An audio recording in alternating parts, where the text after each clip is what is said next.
Welcome into the Cowboys Report. I am your host, Tom Downey. On today's video, I figured we'd take a look at a couple different players who have been speculatively linked to the Cowboys in various trade suggestions and articles and rumors. It sounds fun, right? Because trades are always fun. We're going to begin with J.J. Watt, the, I'd say, most likely to be moved name on this list. Now, there's a lot to unpack with this one beyond just the, oh my God, I'd love to get J.J. Watt on the Cowboys.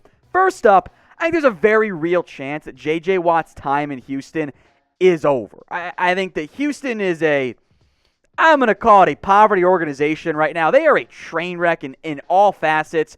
J.J. Watt, I know he means a lot to the city of Houston. If he wants out, you just let J.J. Watt go. Fan-sided pitched the Cowboys as a potential landing spot for him. And based solely on the impact he could have, the talent, all of that, it would kind of be a no-brainer, right? I mean, this is a guy, when healthy, has been one of the best defensive linemen in the NFL. Yes, his sack numbers were down this year in a full 16-game season. I'd also like to point out, Houston was down a lot, and they were a bad team. Therefore, you don't get as many chances to go after the quarterback. And we saw the exact same thing this past year with the Cowboys. He's a good run stopper as well. I like all of those things. There are some issues, though, with going after a J.J. Watt move, which we'll break down here in just a second. Now, this is just 3 ideas I saw from other people. If you want me to put together a full-fledged trade targets video, I need you guys to like this one, to let the bosses know, hey, this is what the people want. It's the show for the people. We're going to give you guys what you want. So if that is something you guys would watch, I need you to like today's video. Now, again, back to J.J. Watt, right? From a need perspective, J.J. Watt coming from a quote-unquote 3-4 scheme, but whatever, it's 4-3 versus 3-4, it's 2021, it's not as impactful. You would find a way to make J.J. Watt fit. I think Dan Quinn would be like, hell yeah, give me J.J. Watt. I'm going to pair him and Tank Lawrence, and now we got something cooking. He can play some defensive end for you in base, can kick inside the DT. Something done that before in Houston as well. So from the finding a fit perspective, you can make it work if you're committed to J.J. Watt, because J.J. Watt, right? However, there is a couple problems here. The biggest of which is that J.J. Watt's got 1 year left on his deal at $17.5 million. That is a lot of money in what is probably going to be a down year. Would you go spend that money on a different defensive tackle or safety and keep the draft pick that you would send to get J.J. Watt? That figure is prohibitive for a lot of NFL teams out there, unless J.J. Watt agrees to an extension or takes a pay cut. We'll see about the pay cut side of it. The extension makes sense, although he has been riddled with injuries of recent years. That's a red flag for you, too. And in the end, I wonder if a trade of J.J. Watt is less likely than Watt just being cut. Kind of delves into that whole Tyron Smith discussion we had earlier this month, or I should say last month.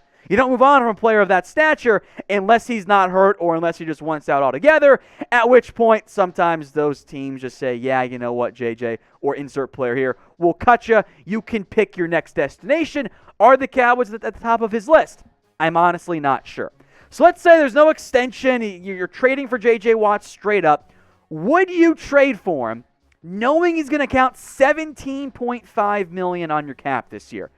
Simple question, right? This will be the pinned comment, so if you get the ad break, scroll on down and get your votes in. Why? For yes, you would. You just want J.J. Watt. And for no, you like the player, but it's just a little bit too expensive.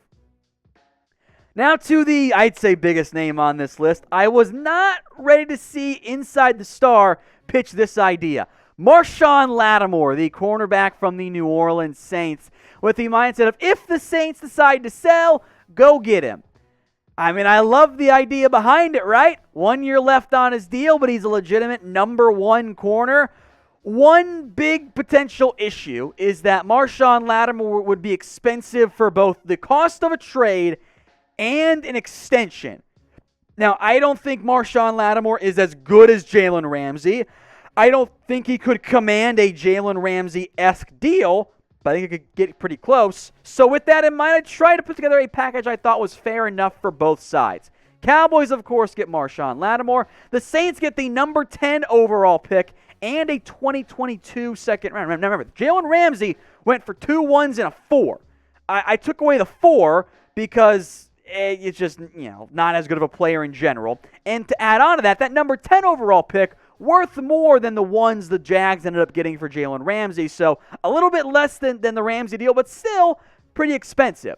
So who says no then? Play GM for me in my hypothetical proposed trade. I still think it's the Saints who end up saying no, but I think it's a decent enough offer by the Cowboys. Get your votes in. C for the Cowboys say no, you're not trading those picks for a number 1 corner, or S for the Saints, you just want to keep that number 1 very talented corner. Now, fellas, Valentine's Day is just around the corner. I know that the calendar is weird because 2020 and 2021, time doesn't move the way we are accustomed to. Don't forget. Don't be caught, February 10th going, oh, no, I didn't do anything. Head over to chatsports.com/flowers. That link will save you 15% off all their flowers and some gifts as well. So if your girl or guy out there is a chocolate fan, you can get some of that. There's a whole bunch of different items out there. 15% off at chatsports.com/flowers. I will make sure that link is put in the comments and in the description. I'm trying to help you guys help yourselves in the end. I don't want you to be in trouble on Valentine's Day. I've been there. It's not fun. Chatsports.com/flowers. Not just flowers there, of course, by the way, gifts as well. 15% off when you guys use that link. All right, back to Marshon Lattimore now. Again, not as good as Jalen Ramsey. The touchdowns there, a big-time red flag, a bit inconsistent this past season. But in the end, I would love to acquire a player of Marshon Lattimore's caliber. And I am perfectly prepared to give up my number 1 pick this year because I want to spend it on Caleb Farley. And my best case outcome for Caleb Farley is he becomes Marshon Lattimore. So you know what? Just give me Marshon. I got Trevon Diggs and Lattimore on the outside. Diggs is still super cheap. I can pay Lattimore. I'll pay him $18-19 million per year. I don't care. I can find a way to do it. I would be all in. Now, I am unconvinced the Cowboys would feel the exact same way given their historical valuation of cornerbacks and draft picks and all that kind of stuff there. But if you want to get aggressive, and I am pro-aggression, you have to pay Dak to make this happen, by the way, purely from a math perspective. I would be all over going out and getting Marshon Lattimore. I'm just unconvinced the Saints and even the Cowboys would have that much interest. In general, trading for a team's best defensive player doesn't happen too much because why would team give up that player? Now let me know who your top trade target is. Does it have to be realistic? For example, I would move everything I could to get Quinnen Williams on this team from the Jets, but it's probably not that likely. So let me know in the comments who your top trade target is. One player I did want to mention, and this one was a little weird from Fansided, but it's a good discussion to have, I suppose. They pitched Orlando Brown as a potential Tyron Smith replacement. Now, Brown this past year, when Ronnie Stanley got hurt, actually fared pretty decently at left tackle. And the Ravens were doing some fun and unique and at times weird things in terms of putting Brown at different spots on the offensive line to try to find a way to maximize him as a matchup. They moved him around as a matchup offensive lineman, which I haven't seen that really ever before. Where you run into problems with this is in the event you're trying to move on from Tyron Smith, Brown does make sense as a option. You go trade for him. Big guy, I think he's better at right tackle than left tackle, but he proved that he could do it, right? Do you want to give up a premium draft asset? Because if you're the Ravens, and yes, money's going to be a problem at some point for you once you probably end up paying Lamar Jackson, you're going to give a premium asset for Orlando Brown? Because the Ravens are not going to give him away. Now, in the event that you don't trust Tyron Smith's health, that you move on from Tyron Smith, you cut him or trade him or just he retires or whatever, sure, I would have some interest there in Orlando Brown. I would also probably take the approach of you're sitting there at pick number 10 overall. If you want a new long-term left tackle, probably just take somebody. Draft a Rashawn Slater or a Christian Darrisaw. So it was a unique idea, but I don't think the best path for the Cowboys of trying to solve left tackle is to go trade for somebody else. I am of the mindset, keep Tyron or draft somebody. So this was not a name I really expected to see pop up on here, but FanSided threw it out there, and I at least wanted to discuss it.